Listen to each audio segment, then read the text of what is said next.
I was referring to like they survive by default, by dint of constant pressure on one side and constant retreat on the other. I believe she was talking about the students' rebellion. It was. So it's like Yes. if because you have these spineless people who are like, well, we can't be too mean to them. We gotta appease them. It's these appeasing.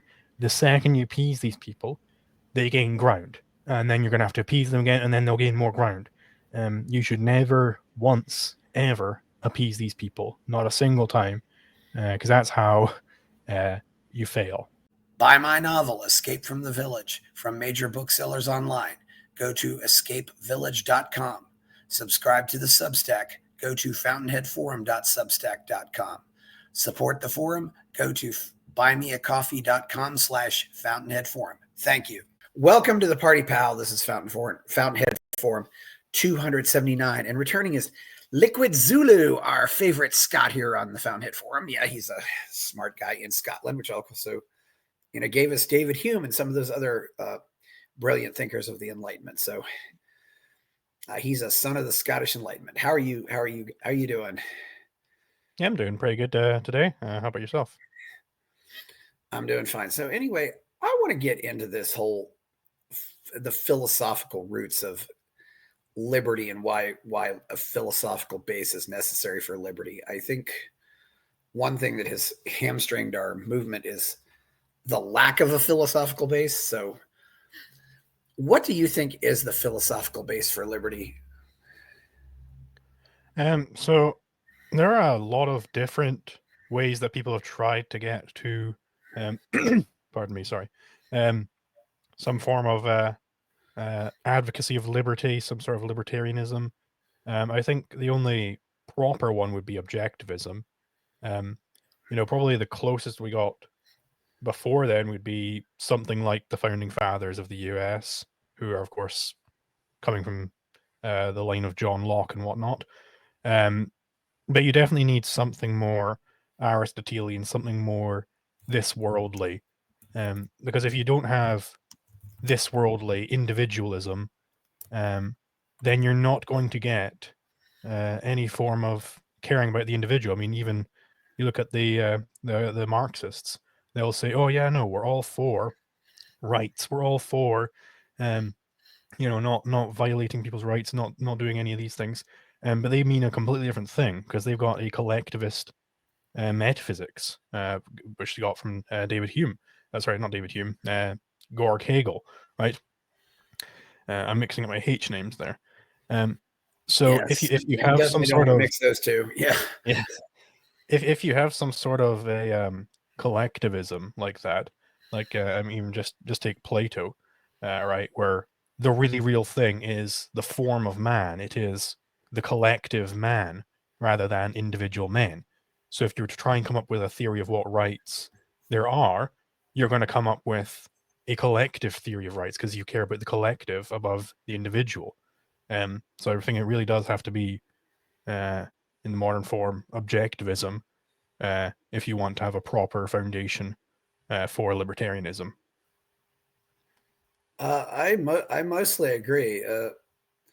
What do you think is right? What do you think objectivism gets right?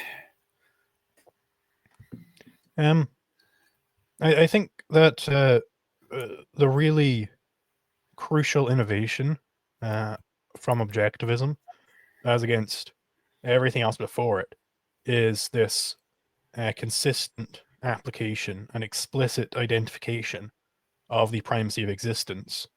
Now, this stance of mine has borne some controversy, of course, but I mean, if you just look at the history of philosophy, Aristotle got the closest to it, but even he was not consistent in the primacy of existence. Aristotle, the most fundamental thing in his metaphysics isn't that your existence exists and then you're conscious of it. It's that the prime mover thinks about his own thoughts. Well, that's a form of the primacy of consciousness. So Aristotle is even out. It's only when you get to Ayn Rand that you get this. Okay, well, let's start from the basics. Just total repudiation of the entire trend which came before her, which is all based on the primacy of consciousness. And then she goes ahead and she applies it to every individual area in philosophy. Her metaphysics, of course, is just a bunch of corollaries of the fact that existence exists and that you're only conscious of it after the fact. Her epistemology, it's all about, the entire meaning of what it means to be objective in epistemology as against thinking intrinsically or thinking subjectively, is this relationship between your mind and reality. It's taking reality as the guide. And it'll give you the facts. That's where her empiricism comes from. Now, even her theory of concepts, I would argue, it's a little bit harder to see, but it's also another further application of this of the primacy of existence, the fact that existence comes first. That means that these concepts aren't coming from down from on high. They weren't born in your brain from the beginning, right? You have to look out and get these concepts somehow, and obviously the somehow, that's very complicated. How gotta really be very careful about how that happens. But the basic method, it's very clear to see that she's still applying the primacy of existence here, and I think that's basically where the definition of objectivism, on my view, comes from. I think objectivism is the philosophy of the primacy of existence. Now I know that some other people, they think there's different essentials there.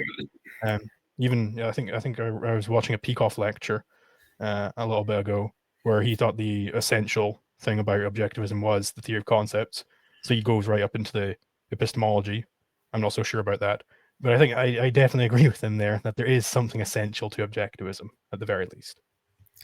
Yeah, I agree. I mean, I have my own ways of defining this. What do you mean when you say a subjective theory of values, an objective theory of values, and an intrinsic theory of values? Because those are terms that objectivists use a lot, but we might not hear those outside of objectivism. Mm-hmm.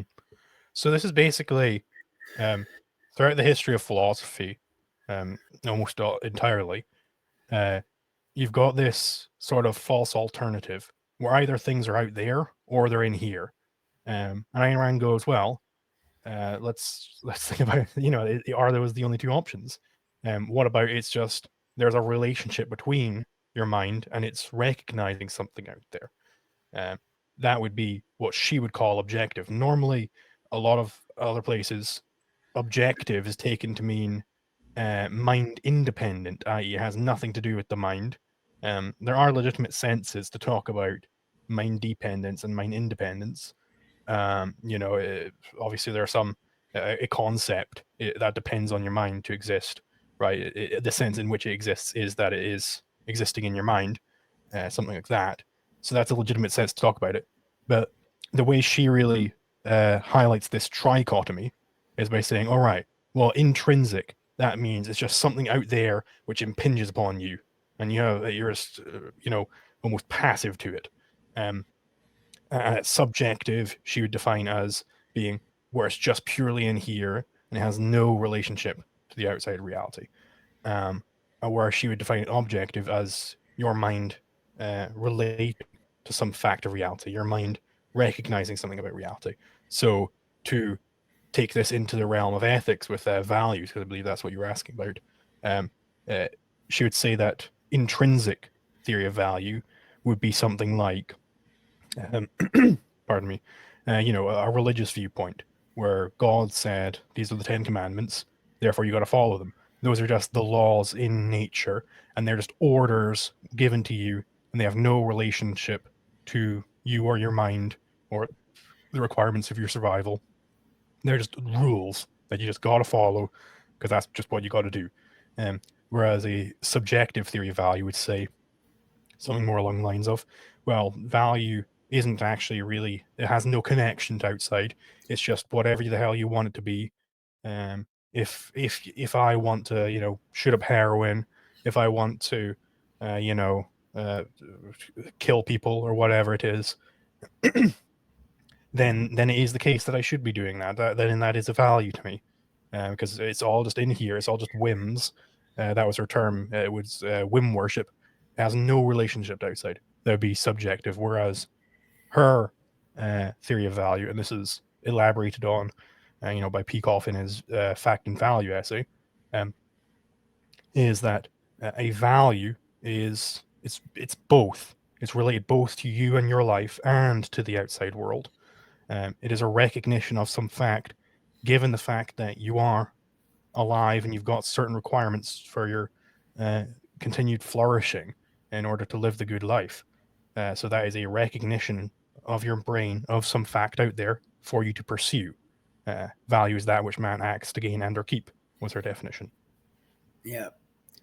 When I Robert Bidnotto had a good way of describing the differences between those the terms, and he said, "Imagine you want to say, drive from Glasgow to London, and the subjectivist will just get in his car, take random turns here and there, and then hope he shows up in London.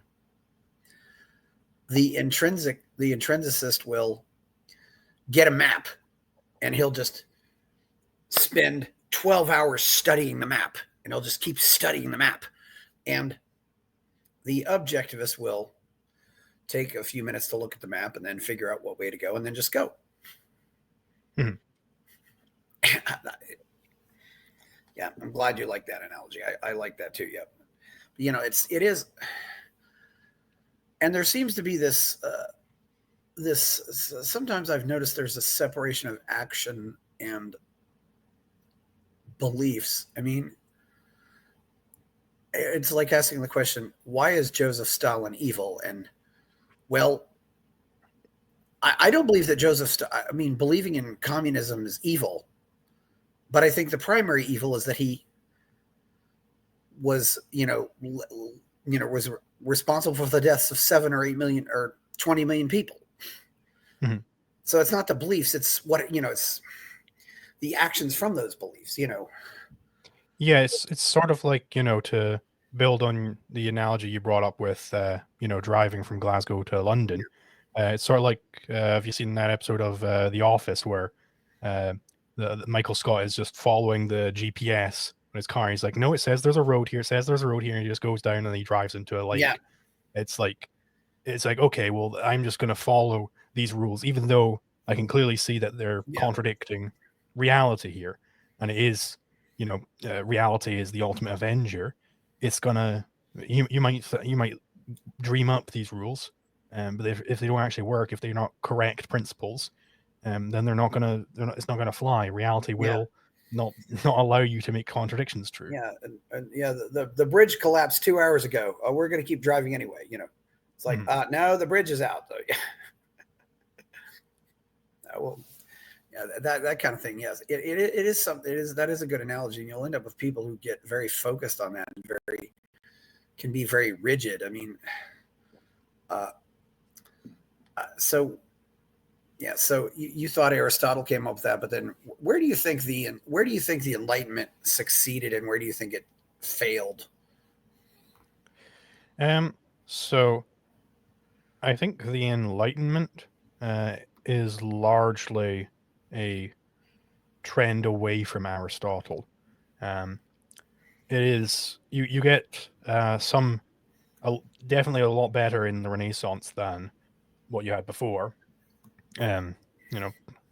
Aquinas notwithstanding. But I think as you get into the Enlightenment, you get a very strong, like, materialist, skeptic trend coming up. And that just ends up paving the way for Immanuel Kant to come about and all of the horrors which are born from that. I imagine there are probably some good things to say about the Enlightenment. I can't think of any at the moment.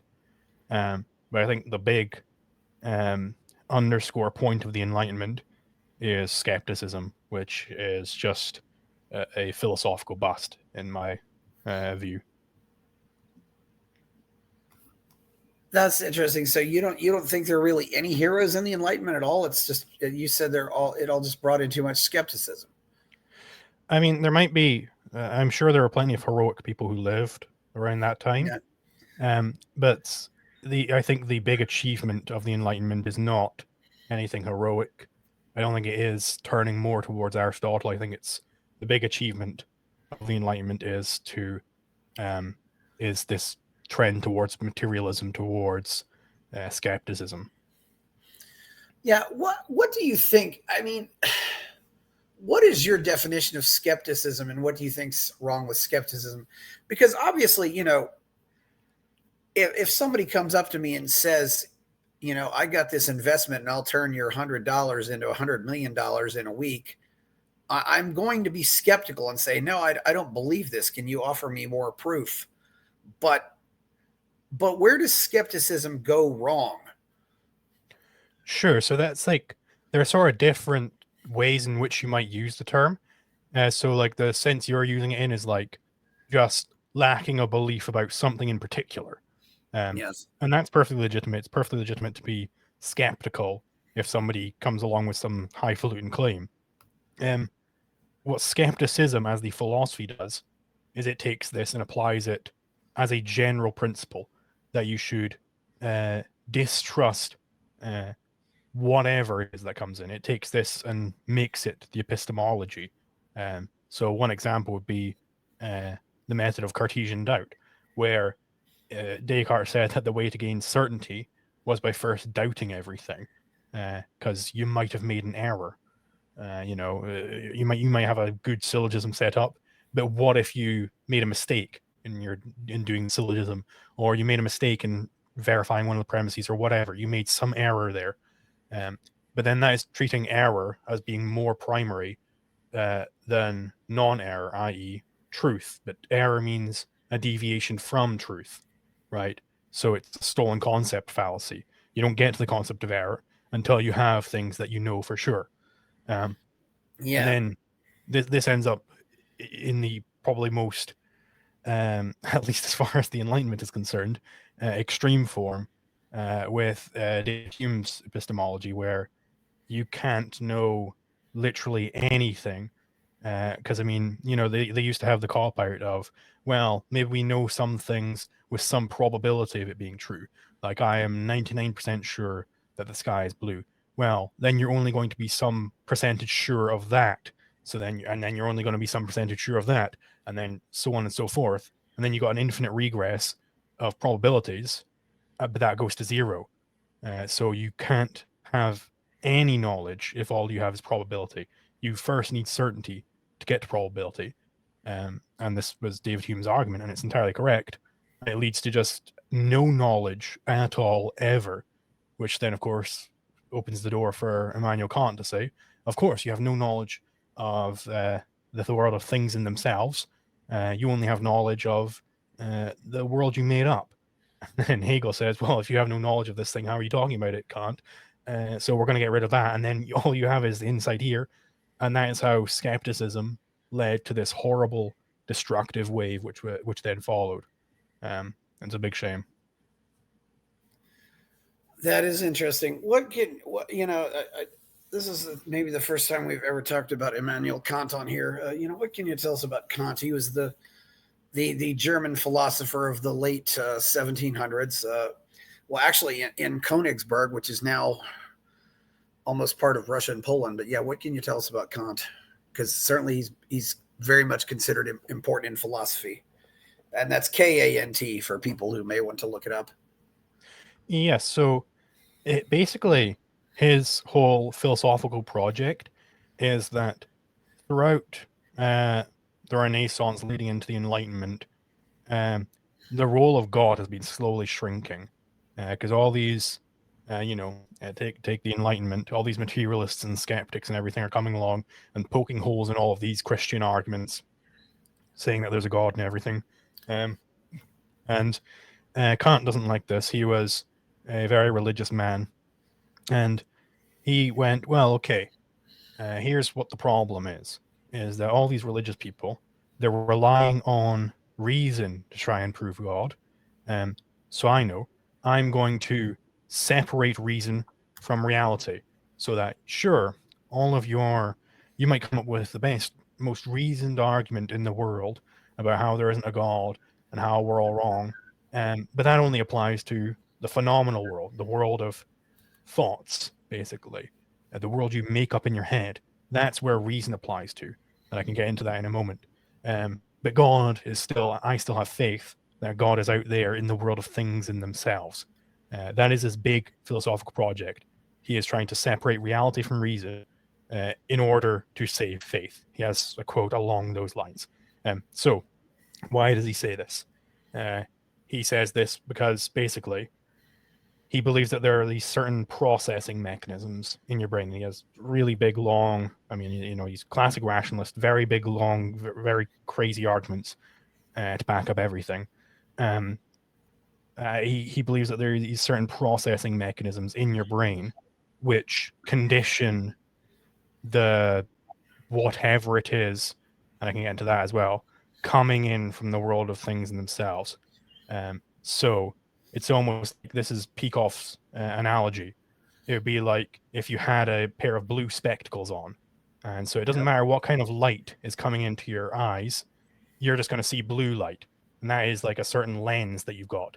Now, Kant thinks there's all sorts of lenses. He thinks there's an existence lens.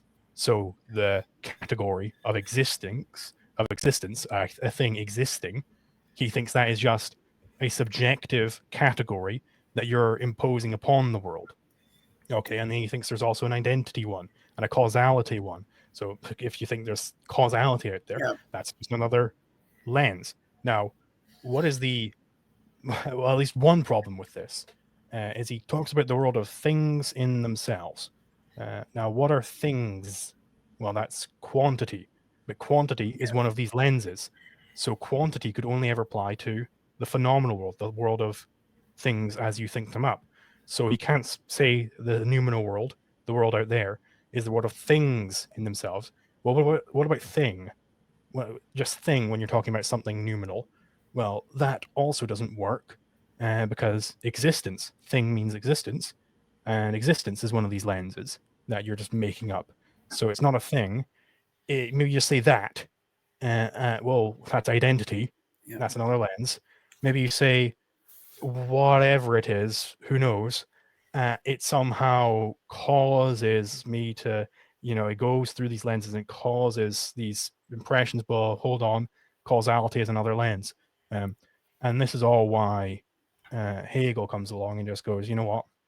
This noumenal world is nonsense. We're going to get rid of it. And then all we have is the phenomenal world, the world of things that you think up.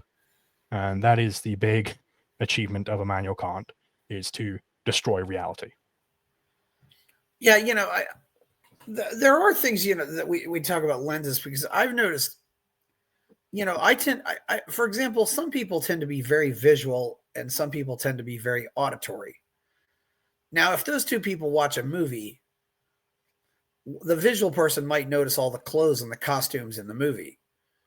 An auditory person might notice the music or the accents in the movie. I mean, obviously that doesn't mean they're wrong, but what can you say about that, for example? Well, I mean, that would just be a comment on what they're choosing to focus on. Now, maybe you choose to focus more on the visuals because you're hard of hearing or whatever. So there might be something like that going on. But really, the fundamental is just you can choose to focus on either the accents and the soundtrack, or you can focus on the visuals. You can focus on all sorts of different things. Yeah, certainly, because when you hear about people going blind or they go deaf, they tend to all of their other senses become much more acute. It's depends on how the colors process. Yeah, so skepticism, of course. It's interesting though that if we're ruled by skepticism, then how does it that people fall for people who make outlandish claims? I mean, how do we explain the existence of a politician going in and saying, I will do all these amazing things, and the voters believe him? Mm-hmm. Well, this is basically the world which is coming about from Kant's legacy. So we've completely destroyed reality. So who really the hell knows what's going on in reality? So then some charlatan comes along and he says, I'm a big philosopher and I've worked it all out, and you can have faith in me. You're still out faith, and I can make reality whatever I want it to be. And so you got to obey me. You know, some Keynesian economist comes along and says, "Don't be looking at reality. Reality. Who even really knows what reality is? And here's a stick bending water and blah blah blah blah." And then you because you can't have reality as your guide anymore. If you're the average Joe, then you've just got to. All there is left is to follow some mystic cult leader, and that's how you get to this sort of situation.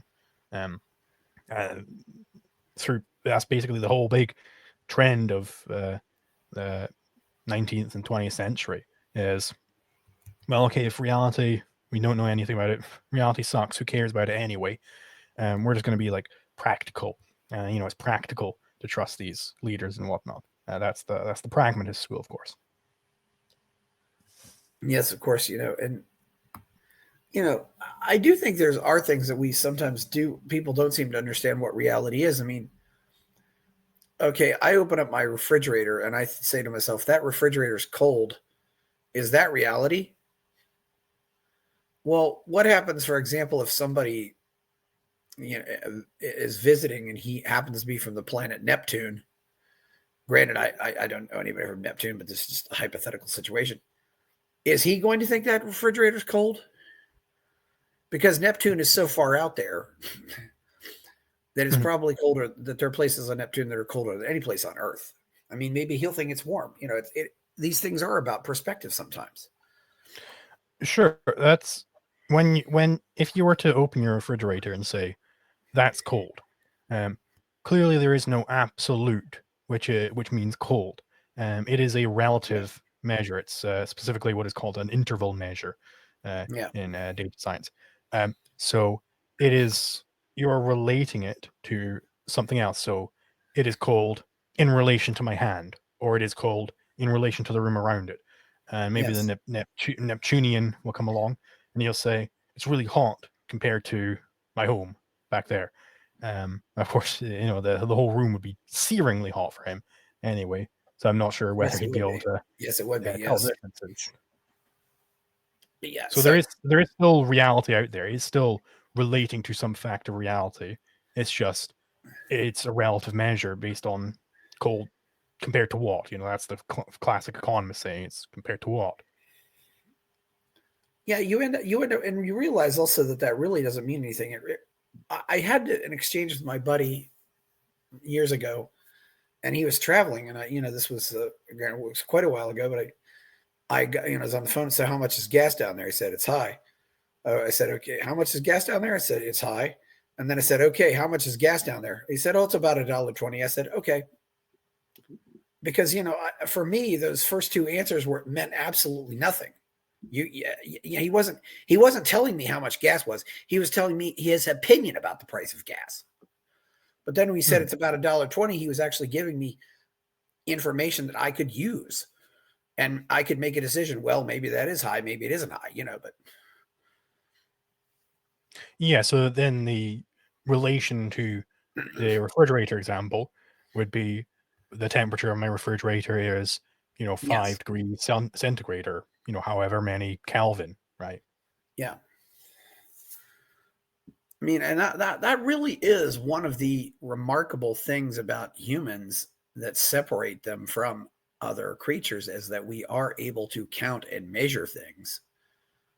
We invented mathematics, which is just the science of measurement, and and mathematics is the science from which all other sciences grow, because you can't have science without mathematics. But you measure these things, and then you realize that there is a way to measure. I mean, there was that article where Rand said, 5 people went into this grove of trees and the birds went up, and then 4 people went out and the birds came back down. It was like the birds couldn't tell the difference between 5 and 4, but we can.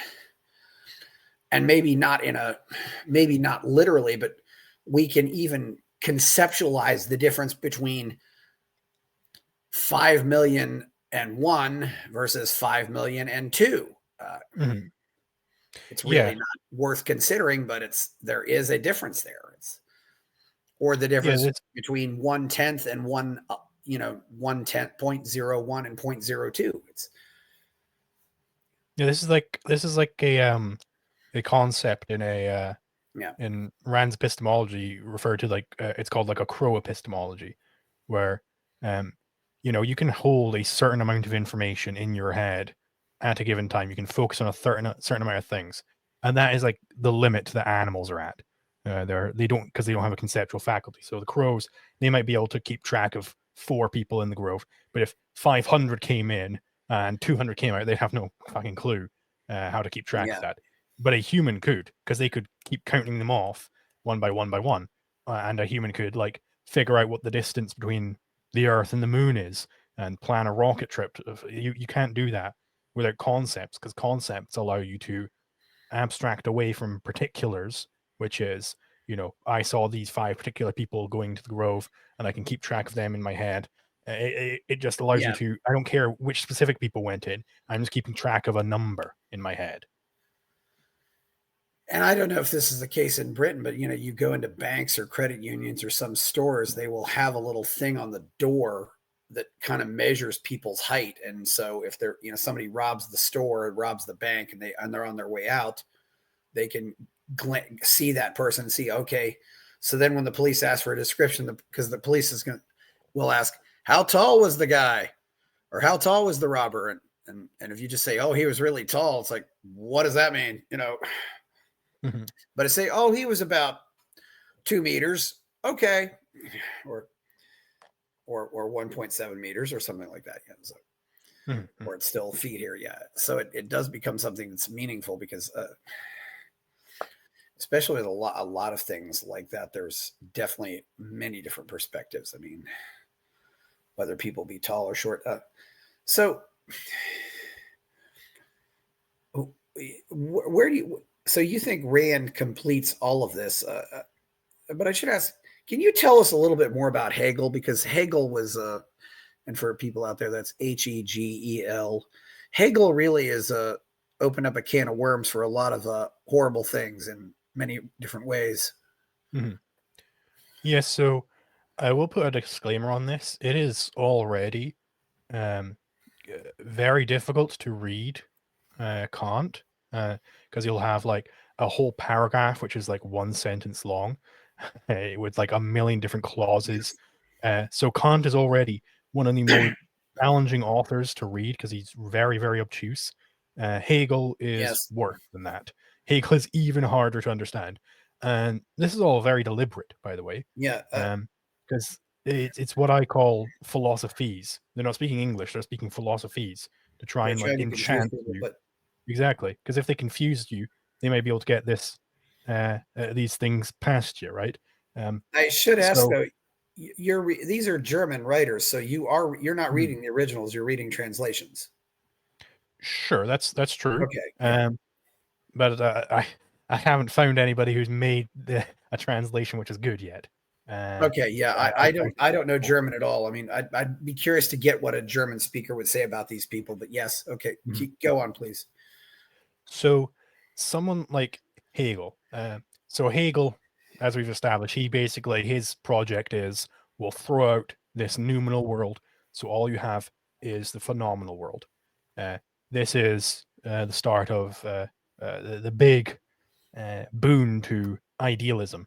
He is seen as like the big king of the German idealist movement, where idealism is everything is just relating to the mind. It's the opposite of materialism, where everything is relating to it's just reality versus it's just the mind. Right? Again, dichotomy as against trichotomy. So Hegel thinks that all there is all these different floating consciousnesses, and he's not clear on whether there are multiple or just one, because he doesn't think you can know about that at all.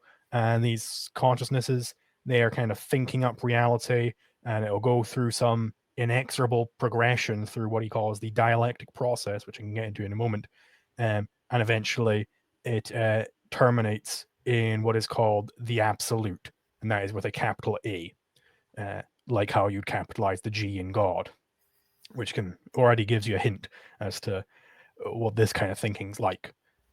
So this I'll go over the dialectic process now. I think that would be the better place to go. I mean, it is a bunch of nonsense. If people want more in depth on Hegel, they can go for Leonard Peikoff's History of Modern Philosophy has some lectures on Hegel. But I'll give a brief overview here at least. So this dialectic process, he doesn't accept the normal laws of logic. He thinks that every single proposition implies its own negation. So he would think that the proposition that existence exists implies its own negation, that within existence exists is its negation that existence doesn't exist. So then you have this contradiction. You have a thesis and an antithesis, the antithesis, right? And he thinks that these come together and they are Alphaben, I believe is the term, which is a German word, which is like you just sort of let it be done. You know, you let these things be together is the basic understanding that I've got of it. And they then combine and generate a synthesis, which is then a new proposition, which generates its antithesis. Sorry, I should say a new thesis, which generates its antithesis, which come together and generate a new synthesis, and so on and so forth. And he believes that literally every single fact can be deduced from using this dialectic process. Like he has these books where he tries to deduce like like the orbits of planets based on the dialectic process, and then a few months after he publishes it, they discover like, well, actually, the orbits of planets are different than we thought. He's got to restart the whole thing again, which is a big problem with these sorts of rationalist type thinkers. That is, and you can then get to problems with this. So I can't go through the whole thing, namely because I don't remember everything about Hegel. I'm more interested in Kant personally. But because there is no such thing as like actual individuals, because again, it's all about dialectic process, all in here, it's all leading up to the absolute. He thinks that the entire purpose of ethics is to lead towards the absolute. So your job is just to do your duty. You are not an individual with individual rights. What it means to be free is for society to be free to move towards the absolute. And if you are getting in the way of society doing that, then you are impinging on freedom. So the meaning of freedom for Hegel is to be bound up in total bondage and have your own whims be suppressed, your own selfish desires depressed. So, and of course, this then, if anybody's heard the word dialectics, they probably heard of dialectical materialism, which was Yes. Marxist thesis, and of course, all sorts of bad things come from that. So, like when we get to Marx, we have dialectical materialism. So this has two parts to it, of course. There's dialectics, which is the same thing that Hegel means, which is the thesis, antithesis. They are contradictions of each other. They join and generate a synthesis, which is a new thesis to yada, yada, yada, yada, yada. But Hegel was an idealist, which is the opposite of a materialist. So, and a materialist just says that all there is matter. There's no such thing as consciousness. That's what the materialist holds. So, or rather, that the more fundamental thing is matter at the very least. They might think that there's some sort of material consciousness, right? But it wouldn't be like a mind like we would normally think of it. It would be some form of matter, right? And it's operating according to the laws of mechanics normally. But Marx is a dialectical materialist. So he isn't using the laws of mechanics. He's not using like Newton's laws. He was using Hegel's laws. So Marx is a materialist, but he thinks the matter is driven by the dialectic process. Now, what might this look like in practice? It is basically his theory of history. If we have like that he believed that there was like primitive communism, which was like just the hunter gatherers. But this generated its antithesis, which was, there was agriculture. But then this is a contradiction he sees, because and the synthesis is basically blah blah blah blah. I can't remember the full process they go through, but they go through some sort of process like this, where it's like, they'll say the contradictions inherent in capitalism. That's what they're talking about, where it's the system is generating its antithesis until you get to, it should go on forever, except he thinks it doesn't. He thinks that it stops when you get to communism. Why does it stop? Because he has a bunch of arguments about why each and every system will generate its antithesis, which will then lead to a new synthesis. He has all these arguments saying that this is an inexorable law, but then he also says, because of course he's not a normal type of materialist, he has no respect for Aristotle's laws of logic. He thinks that those are only bourgeois logic. He thinks that that is the only logic that you're conditioned to accept because of your material conditions, i.e., the current stage of the matter in the dialectical process. Your material conditions mean that you accept Aristotelian logic, which would make you think that by his reasoning it should go on forever. But if you only accepted proletarian logic, then you would understand that this is fine contradiction.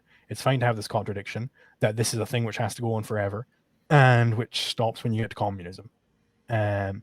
So that is basically his theory of history. So why sort of is this so perverse, I suppose is a good word for it. It is taking, as a theory of history, as a philosophy of history, as a philosophy of history, it is basically inverting the correct order of operations. It's taking material conditions which came about somehow, and it's taking those as the primary, and then, because men have steam engines, you'll have engineers to work on them. It's like to take the steam engine thing further, maybe a little bit too far, but we'll see if we can take this to breaking point. It is saying that like the steam coming off is the driving force for the train rather than the actual engine churning. So the way you get to a certain type of society, a certain arrangement of the factors, is because men chose that. It is the choices of men which determine the society you're in, not the society you're in determining the choices of men. That's inverting the correct order of operations. And it's always very funny when you're faced with these communists, because they believe this is an inexorable theory of history, that they are necessarily going to achieve communism. I always wonder why on earth they ever bother so hard if they think they're genuinely guaranteed to achieve communism whenever they're going to achieve it, and that nobody can shift that date by a single second. I always ask communists this: why the fuck do you bother proselytizing about communism at all? Of course, it's because they know that it's all a bunch of nonsense that they're spreading, and they've got a certain motivation behind it. Namely, they want to rule people. They want to crush people under a boot. But if they were honest about this, then people would be a lot less trusting. If they say, no, it's an inexorable law of history. We're being scientists. And that's why, you should never take on its face whenever a Marxist is saying they're a scientific communist. Because what they mean by scientific is that they endorse contradiction. It's about as far from science as you can get. What they're saying is, well, because we have this theory of materialism, but it's a form of materialism which ignores contradiction. So it's no less fanciful than the utopian communists of old, who thought that, just fully cooked doves would come and fly into your mouth whenever you wanted them. That's no less fanciful than the nonsense spread by Marx, which is decidedly not scientific in the slightest. And they'll also use the term, you're being ahistorical if you say something. They'll say, oh no, that's going against history. You're being so, you don't understand history.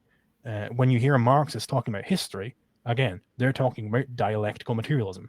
If you are advocating capitalism, and this happened to me the other day, I was being told that I was being ahistorical in my advocacy of capitalism. And I was like, okay, tell me what you mean by historical. What do you mean by that term? I know what you mean. You know what you mean. Why don't you share it with everybody? And of course, he didn't. What he means is that I am generating in my advocacy of capitalism, I am generating the antithesis of capitalism, which is going to lead to a, which is, like that's what they think, the monopoly is rising. They think that's the antithesis of capitalism, which then leads to a synthesis of socialism. That's what he's saying, is that that is the sense in which I am being ahistorical.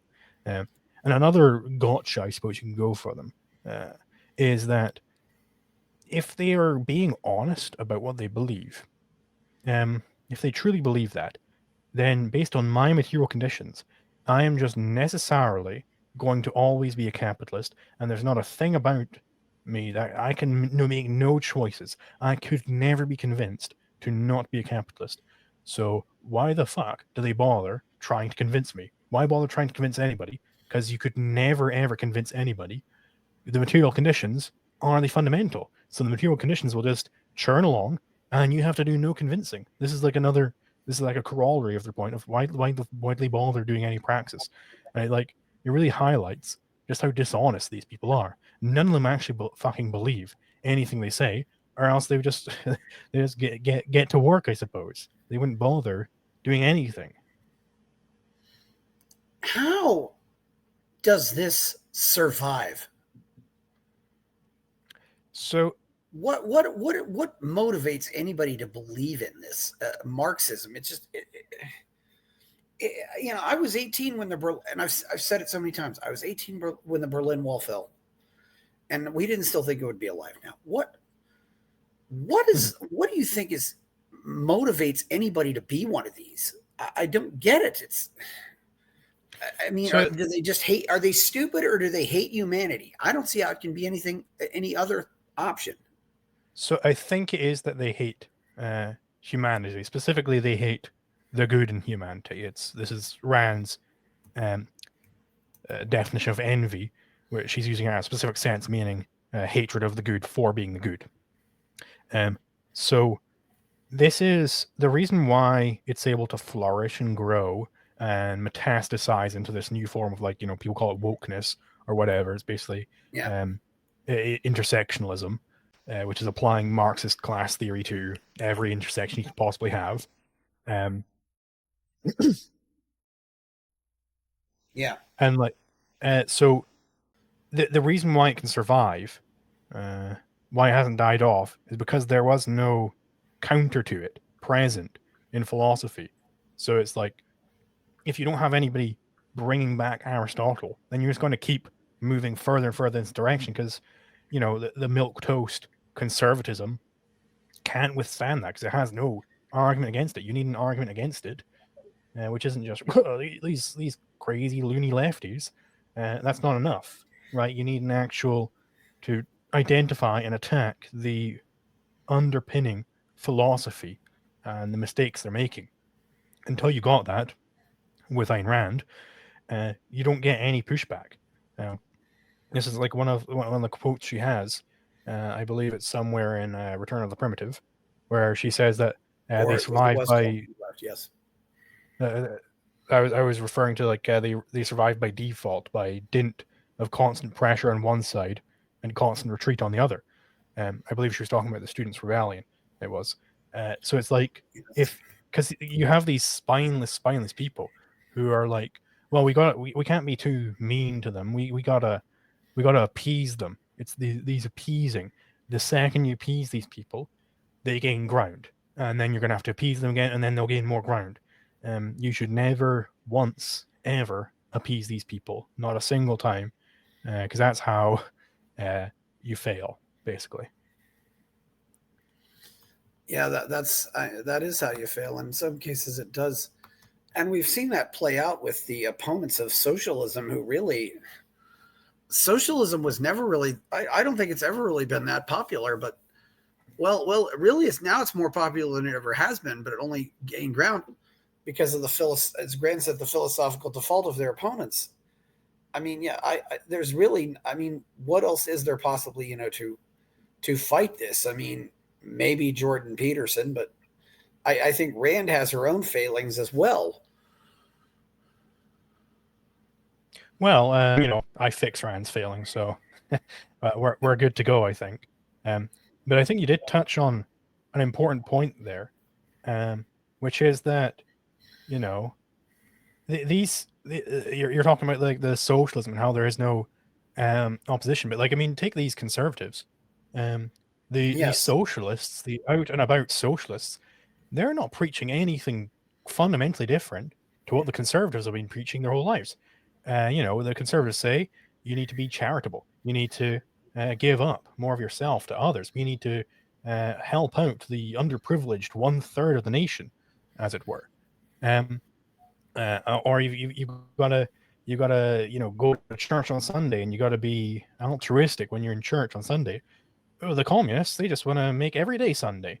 They agree word for word with Jesus' Sermon on the Mount, that the individual is evil, that he's bad, that he's got to give up his own well being for others because they didn't earn those things. They agree completely with that. They just apply it more consistently. And of course, they'll then be the new conservatives, and they'll be curmudgeon about people who are even more consistent than them. And you need somebody to step in and go, well, hold on, you're both terrible. Let's have something better. Let's have, capitalism. How about that? Let's give that a shot. Yeah, there is a lot of, I'm going to share. I have no idea who this person is, but this was a quote recently on Twitter, and this person is hardly really worth discussing, but it just was something that I struck, and I do quote. The goal is not to have the average person run things. Governing should be done by the exceptional, screened for high IQ, low neuroticism, high extroversion, good moral character, and other such leadership talents. The Trump Vance combo looks to be a good example of this so far. Unquote. That's exactly how the left believes. That everything has that governing by elite.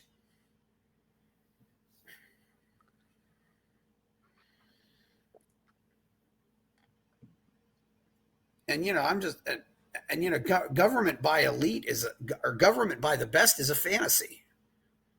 It's never exist. I mean, it more often or not, government screens for the worst, and it creates systems that put the worst in on top. Yeah, and that is like specifically a result of this culture of envy. I like to call Yeah. the modern age of philosophy the age of envy, because that's really the underpinning emotion here. Because if you have somebody who's really successful, really great, for the most part, people are going to be like, "Well, he's so selfish," and you don't want to be selfish. That's the worst thing you could be as a politician. No, no, I'm not selfish. Definitely not. I'm so charitable and I'm so giving. Um, and you need somebody to step up and say, "Yes, I'm selfish," and no, I don't care about sacrificing myself for you. I'm going to do what's best for me. If somebody does that, then maybe there's hope. And I think there are more people doing that now, uh, which is very good. That it's going to be, I think, a hard road out through the other side. But I do Yeah. believe that Aristotle is going to win out. I hope so. And but there's also the failure in objectivism, and objectivists like to talk about objective law and that there has to be a government, and yet they fail to acknowledge that good government has never lasted. Not once in history has it ever lasted. A And I'd good say that's government, because good government I'd always say, becomes bad government or it dies. and I'd say that's because good government is a contradiction in terms, of course. Yeah, If you have it's a collectivist deviation. We've got to have somebody to make these laws and one guy to enforce these laws. It's like that's not at all the truth. I mean, my new video goes over this in quite excruciating detail. Um, if you can have just on the market uh, people who form these insurance firms, Yes. and they will insure your property against invasions against it. Um, and that's perfectly sufficient to defend people's property, and better than any monopolist could hope to be. Because the monopolist, he faces Mises' economic calculation problem. He's not going to be able to figure that out. And that no Randian, as far as I've ever seen, has even come to acknowledge the problem, which is the economic calculation problem, as applied to their big world government. They don't even understand that this is a problem. Yeah, and that is a problem. And that's another thing too, is objectivists don't seem to be opposed to the quote unquote anarchy of having different governments in the world. I mean, they hate the UN, but ideally they should be in favor of one world government, because you have anarchy between Canada and America. You have anarchy between the United Kingdom and Poland. It's there is anarchy there to a certain extent, because there's no. Although I do prefer to say that anarchy doesn't mean without rules; it just means without rulers. But I should get back to Hegel, though. Getting back to Kant and Hegel, though, I think we can all agree that this did bring about the Nazis and the communists. I mean, we can all agree that it led to that. I just wondering also, how much do you think Martin Luther had an impact on those Germans? He's the guy who did the Protestant Reformation, wasn't he? Yes, of course. And he definitely was not an Aristotelian. He hated Aristotle. Yeah. So, like, basically, the role of Martin Luther and the whole Protestant Reformation, which is kind of funny, because you wouldn't necessarily think this from the outside. It was basically a massive turn away from. They were pissed off that the Catholic Church became too Aristotelian with Thomas Aquinas. They were like, no, we got to get back to Christianity as it originally meant. Of course, now it's all just like mega churches and singing hallelujah while shaking your hands about and everything. Because, of course, there is no central governing body to Protestantism. The second that you have this split, and there is no longer Catholicism, Catholic meant universal, of course, then it immediately degrades into a billion different sects of Protestantism, and it doesn't have any staying power. So I think the big benefit of, I suppose, Martin Luther, even though his philosophy was so terrible that nobody could live by it. Nobody could live by the literal meaning of the Bible, and so people didn't, and that just left the door open for reason to come in, for Aristotle to really take the reins, and that gave us the Renaissance. So you can't credit necessarily Luther positively. He wasn't trying to set out and create the Renaissance, but it is his bumbling incompetence which led to the Renaissance, is a certain way of putting it. Yeah, so I just wonder, because certainly we can certainly agree that Luther had a major impact on Germany in general, and I often call him the first Nazi in history. If you look at some of the other things he believed in, and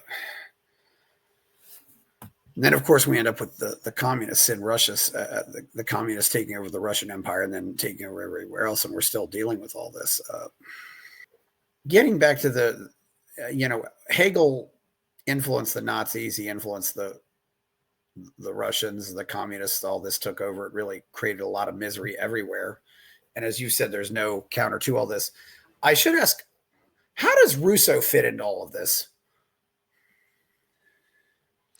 I'm actually, I mean, I believe I believe that Peikoff went over Rousseau in his history of philosophy. Point out Leonard Peikoff is Ayn Rand's intellectual error and who got all her state. Yes. Mm-hmm.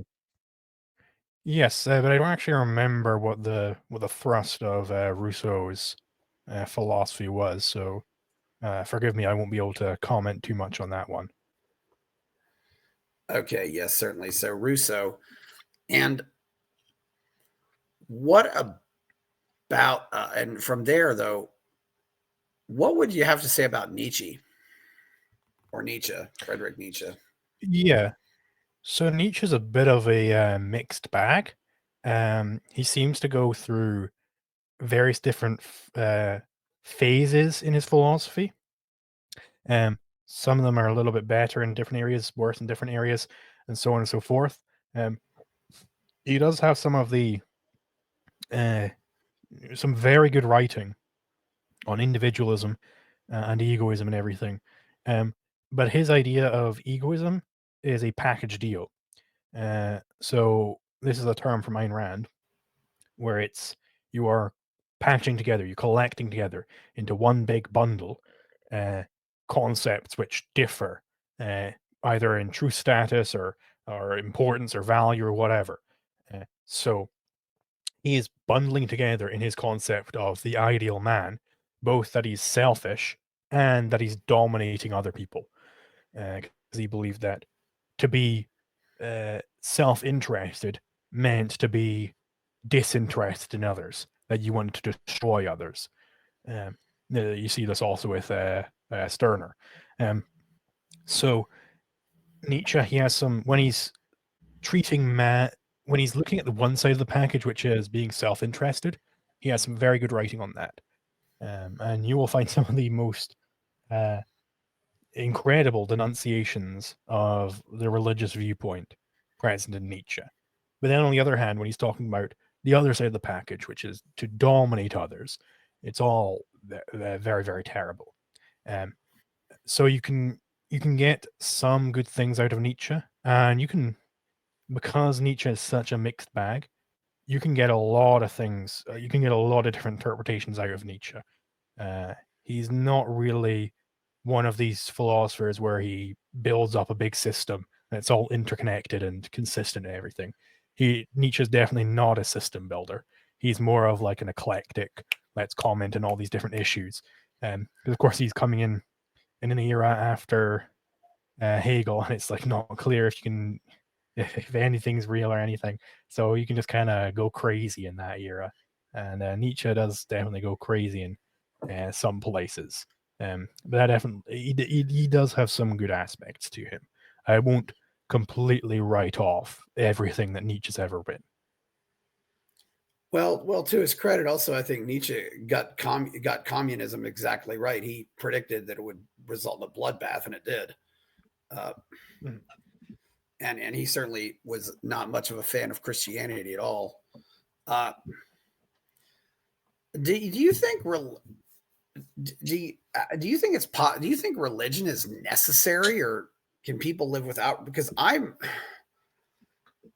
after seeing the culture of the objectivist movement and the overall atheist movement in general, I've got almost no hope there for either one of them. So I think that religion, I suppose there's two ways to answer that question. I'll answer them both in both ways. Um, I think that religion is basically a primitive form of doing philosophy. So it's good in that sense. Jordan Peterson talks about this in Maps of Meaning, where Yeah, you're trying to do. He doesn't speak about it in these terms, of course, because he's a little bit on the mystic woo-woo side in his writing. But there's a lot of good things he says on this topic, where there's this the Babylonian god Marduk started taking on a bunch of different names to mean different things. And this is the development from polytheism, where there are gods in everything, into monotheism, where there's just one god. And that's basically trying to find the one in the many. Which, whoa, if we go over to Thales, who is the father of all philosophy, that was his whole problem. He was trying to find the one in the many, the thing which is uniting. You're trying to unite things. And I think that's a very good attitude to have to try and build philosophy. I think they're mistaken to find the one in the many. I think that's a problem for physics, not metaphysics. And they kind of conflate the two, of course, because it's all just the love of wisdom back then. Um, and I think religion is a primitive way of doing this. Now, by the time you're getting to Aristotle, you can get rid of all of that religion stuff. You don't need it anymore. you can kind of intellectually grow up beyond that. Not to say, because I know some people get pissed off about that, not to say that you require religion. I'm just saying that it's a sort of a groping attempt at understanding the world initially. So, and the other way, so I don't think that religion is necessary in that sense. And the other way to answer your question is sort of you're getting at like the religious attitudes of a lot of people in the atheist movement and then the objectivist movement even. So in the atheist movement, that's because most of them are cultists and they're collectivists and everything. So they're going to get these cultish attitudes. In the objectivist movement, I think that is because people get really pissed off when you say this. Randroids will, at least. But I do believe that Ayn Rand was fostering somewhat of a cultish atmosphere around her. I think she was, she had this charismatic leader in Brandon who could go out and deal with her enemies and everything. And you say something that Ayn Rand doesn't agree with, you're going to be excommunicated. And this has pervaded in the objectivist movement. And I think this is the reason for this, I believe, is first, Ayn Rand had her big collectivist deviation in politics. And once you allow the collectivism in through the Sally Port, it's going to take hold. But also, Ayn Rand was so right about so many things that it becomes almost like sacrilege to question her on something. People get into the habit of, well, Ayn Rand said, men should be dominant in sex and women should be submissive. So it must be true. She must have a really good argument for that, that I don't understand yet because she's so right about everything else. It's sort of like that's also like a taboo in physics to try and question like Feynman. If you say Feynman's wrong about something in a physics classroom, they'll be like, what the fuck are you talking about? Or if you say that Einstein is wrong, they'll be like, oh my god, but he's Einstein. Because like, these people they're seen as being so right about so many things that they couldn't possibly be wrong about something. But of course, I do believe that they were wrong about a bunch of things, even in the physics case. A man called James Elias in Doctica, he's completely convinced me that there has to be this thing called the luminiferous ether, which is the medium through which light travels. And that was kind of rejected back in the 20th century, I believe it was. And now light is a wave, which is a field of, it's a wave wiggling over a field of something, because a field is just a set of values, but those values have to refer to something. What is the thing that is waving is the big question. James Lyce is saying, well, it's the ether. The ether is the thing doing the waving. That is the entity out there. And I completely agree with him on that. So you get these sort of culty attitudes in a lot of places, wherever somebody is really, really right about a whole lot of things. Or if they're just really charismatic and a great charlatan, I suppose. Yeah, my whole point is I think the objectivist movement is dying and it's gonna be dead soon. I really do. I have no and this is all based on my personal contact with these people, and like it or not, I look at how these people treat me and I look at how other people treat me, and I mean, I hear occasional stories, of people getting involved with these objectivist clubs in college and being lifelong friends. I have no hope for objectivism in its current state. I think the movement is going to die because of how people treat one another. It's a culture of yes men. It's not going to attract best talent. It's not going to have any marketing. I don't think it's going to go anywhere. Whatever I can say for Christians, they treat me better than objectivists do, even though they know I'm not a Christian. Jan Hersey Ali, who's not an objectivist, but announced she was going to be a Christian. I wanted to ask her flat out, who pissed you off? If I ever get a chance to talk to her, I'm going to ask her, who in the atheist movement made you leave the atheist movement? Because I'm almost willing to bet on that. And not to mention, objectivism is the philosophy of double income, no kids. We're talking about a movement where the birth rates are, per woman, it's probably 0.5 or less. They all want to be the boss babe and see. And, think of all the prominent objectivists, and how many kids they have. And you know what's also telling too? When they do have kids, the kids do not want to have anything to do with the movement. They don't, Leonard Peikoff's daughter has no interest in working, as far as I can tell, has no interest in going to work for ARI. None. Mhm. Well, Liquid Zulu, thank you for coming back on. I look forward to having you back on again, and we can have a longer talk. Next time I meet with you, I'll probably be in a different place, so that'll be good. Where can we find you out there? Absolutely. Thanks for having me on. You can find Yeah, me it's at been great having you on. You got a youtube.com. lot, and I sent you an essay that I want you to read. So thank you very much. Yeah, Absolutely. So you can find me at youtube.com/Liquid Zulu or at liquidzulu.github.io. yeah, yeah. The GitHub. Yeah. So please like my novel. Subscribe to the channel. Please like the video. Subscribe to the channel. Go buy my novel, Escape from the Village. Check out my Substack. Go to buymeacoffee.com where people are giving me money. Thank you very much. We had some technical issues on this show due to power issues here. I have no idea why, but we'll see what we can do for next time. I'm Chris Baker again, and we're out. Buy my novel, Escape from the Village, from major booksellers online. Go to escapevillage.com. Subscribe to the Substack. Go to fountainheadforum.substack.com. Support the forum. Go to buymeacoffee.com/fountainheadforum. Thank you.